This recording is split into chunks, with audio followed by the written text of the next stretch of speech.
উত্তরাঞ্চলের শস্য ভাণ্ডার হিসেবে খ্যাত সিরাজগঞ্জের ওঝানিয়া ইউনিয়ন চয়রা গ্রামে চলতি মৌসুমে ব্রো ধানের উৎপাদন অতীতের সব রেকর্ড ভেঙে দিয়েছে।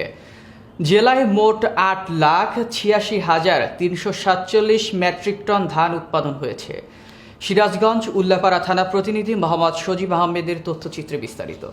একই সঙ্গে এক বছর ব্যবধানে ধানের উৎপাদন বেড়েছে ৭৮,০০০ মেট্রিক টন।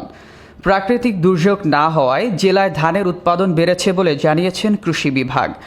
ধানের বাম্পার ফলনে কৃষকের মুখে হাসিও ফুটেছে। সোনালী ধানের মৌ মৌ গন্ধ ছড়াচ্ছে কৃষকের উঠানে। জেলা কৃষি সম্প্রসারণ অধিদপ্তর সূত্রে জানা গেছে, জেলার ৯টি উপজেলায় এবছর ধানের বাম্পার ফলন পেয়েছে কৃষক। এবছর জেলার ধান উৎপাদনের লক্ষ্যমাত্রা ছিল ১,৪১,০৪০ হেক্টর জমিতে। এর বিপরীতে ১,৪০,৬৯০ হেক্টর জমিতে বোরো ধান চাষ হয়েছে।